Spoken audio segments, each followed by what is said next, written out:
Hi guys, ಅಸ್ಸಲಾಮು ಅಲೈಕುಮ್. ಹೇಗಿದ್ದೀರೆಲ್ಲರೂ? ಇವತ್ತು ಮಾಡ್ತಾಯಿದ್ದೀನಿ ನಾನು ಒಂದು ಸಾಫ್ಟ್ ಆದೊಂದು ಇಡ್ಲಿಯನ್ನು ರೆಡಿ ಮಾಡ್ತಾಯಿದ್ದೀನಿ. ಈಗ ನಾನು ನೋಡಿ ಇಡ್ಲಿ ರೈಸನ್ನು ನೆನೆ ಹಾಕಿದ್ದೀನಿ. ರಾತ್ರಿ ನೆನೆ ಹಾಕಿದ್ದು ಈಗ ಬೆಳಗ್ಗೆ ನಾನು ಹುಡ್ತಾಯಿದ್ದೀನಿ.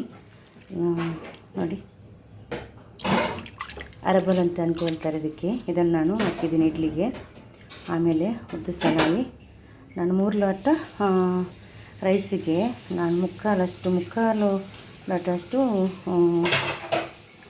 ಉದ್ದು ಸಲಾಯಿ ಹಾಕಿದ್ದೀನಿ. ಒಂದು 150 ಗ್ರಾಮು ಇರ್ಬೋದು, ಇದರಲ್ಲಿ ಅಷ್ಟೇ ಹಾಕೋದು ನಾನು.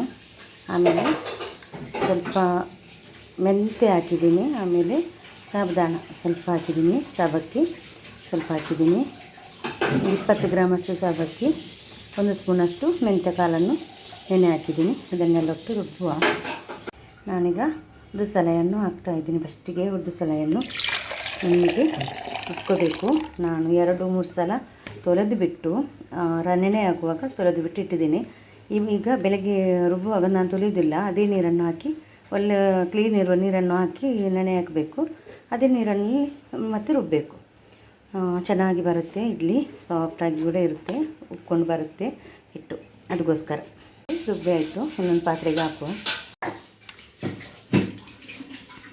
ರೈಸನ್ನು ಹಾಕಿದ್ದೀನಿ. ಇದು ಪೇಸ್ಟಾಗಿ ಸಣ್ಣಾಗಿ ರುಬ್ಬಾರ್ದು, ಸ್ವಲ್ಪ ತರಿ ಬೇಕು ನಮಗೆ, ರವೆ ಆ ಥರ ರುಬ್ಬಬೇಕು. ನೋಡಿ ರೈಸು ಮತ್ತು ಉಳಿದದ್ದು ರೈಸ್ 2 ಬ್ಯಾಚಾಗಿ ರುಬ್ಬಿದ್ದೀನಿ.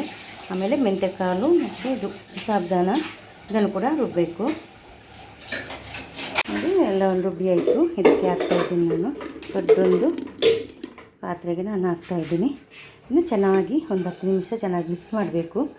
ಉಪ್ಪು ಹಾಕಲಿಲ್ಲ, ಆಮೇಲೆ ಇದು ಸೋಡಾಕರಿ ಏನೂ ಹಾಕಲಿಲ್ಲ ನಾನು. ಸೋಡಾಕರಿ ಬೇಕಂತಿಲ್ಲ, ಉಪ್ಪು ಮಾತ್ರ ಹಾಕಬೇಕು. ಆಮೇಲೆ ಹಾಕ್ತಾಯಿದ್ದೀನಿ. ಈಗ ಚೆನ್ನಾಗಿ ಮಿಕ್ಸ್ ಮಾಡಬೇಕು. ಆಯ್ತು, ಇನ್ನು ಎಲ್ಲ ಮಿಕ್ಸ್ ಮಾಡಿದ್ದೀನಿ. ಇನ್ನು ಒಂದು ಬಾಯಿ ಮುಚ್ಚಿಬಿಟ್ಟು ರಾತ್ರಿ ಇಡ್ಲಿ ಮಾಡುವಾಗ ತೋರಿಸ್ತೀನಿ. ನೋಡಿ ಇದು ಉಬ್ಬಿಕೊಂಡು ಬಂದಿದೆ. ಇನ್ನು ಇಡ್ಲಿ ಮಾಡ್ತಾಯಿದ್ದೀನಿ ನಾನು. ನೋಡಿ ಅರ್ಧ ಇತ್ತು, ಸ್ವಲ್ಪನೇ ಇತ್ತು, ಜಾಸ್ತಿ ಆಗಿದೆ. ಈಗ ಒಂದು 10 ಗಂಟೆ 9 ಗಂಟೆ ಏನೋ ಆಯಿತು ಇಟ್ಟಿದ್ದು ನಾನು. ಬೇಗನೆ ಇದು ಬಂದಿದೆ, ಹಿಟ್ಟು ಬಂದಿದೆ. ಇದು ನಾನು ಈಗ ರೆಡಿ ಮಾಡ್ತಾಯಿದ್ದೀನಿ. ನೋಡಿ ನಾನು ಈ ಥರ ತಟ್ಟೆಯಲ್ಲಿ ಇಡ್ಲಿಯನ್ನು ಮಾಡ್ತಾಯಿದ್ದೀನಿ. ಇದರಲ್ಲಿ 7 ಇಡ್ಲಿ ಆಗುತ್ತೆ, ಆಮೇಲೆ ಇದರಲ್ಲಿ 5 ಬರುತ್ತೆ. ಇದರಲ್ಲಿ ನಾನು ಮಾಡ್ತಾಯಿದ್ದೀನಿ. ನೋಡಿ ಇದರಲ್ಲಿ 7 ಬರುತ್ತೆ ಒಂದು ತಟ್ಟೆಯಲ್ಲಿ, ಅದರಲ್ಲಿ 5. ಇದನ್ನೆಣ್ಣೆ ನಾನು ತಂದದ್ದು ಹೋಗಿ ಹೊಸತ್ತಿದ್ದು. ನೋಡಿ ಇದರಲ್ಲಿ ಈ ಥರ ಇಟ್ಟಿದ್ದೀನಿ. ಇದನ್ನು ಕ್ಲೋಸ್ ಮಾಡಿ ಒಂದು 10 ನಿಮಿಷ ಬೇಯಿಸುವ. ನೋಡಿ ಇದು ಬೆಂದಾಯಿತು, ಇನ್ನು ತೆಗೆದಿಡುವ, ಸ್ವಲ್ಪ ತಣ್ಣಗಾಗಲಿ.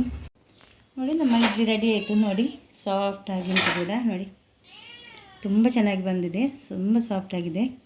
ನೀವು ಕೂಡ ಮನೇಲಿ ಟ್ರೈ ಮಾಡಿ. ಬಂದಿದೆ ಚಿಕನ್ ಕರಿ ಮಾಡಿದ್ದೀನಿ, ತುಂಬ ಚೆನ್ನಾಗಿದೆ. ಅದು ಕೂಡ ನೀವು ಕೂಡ ಮನೇಲಿ ಟ್ರೈ ಮಾಡಿ ಮಾಡೋದಕ್ಕೆ. ವಿಡಿಯೋ ಇಷ್ಟ ಆದರೆ ವಿಡಿಯೋಗೊಂದು ಲೈಕ್ ಕೊಡಿ. ವಿಡಿಯೋ ಫ್ಯಾಮಿಲಿ ಫ್ರೆಂಡ್ಸ್ಗೆಲ್ಲ ಕಳಿಸಿ, ಅವ್ರು ಕೂಡ ನೋಡ್ಕೊಂಡು ಅವ್ರು ಕೂಡ ಲೈಕ್ ಮಾಡಲಿ. Thank you. Take care. ಅಸ್ಸಲಾಮು ಅಲೈಕುಮ್.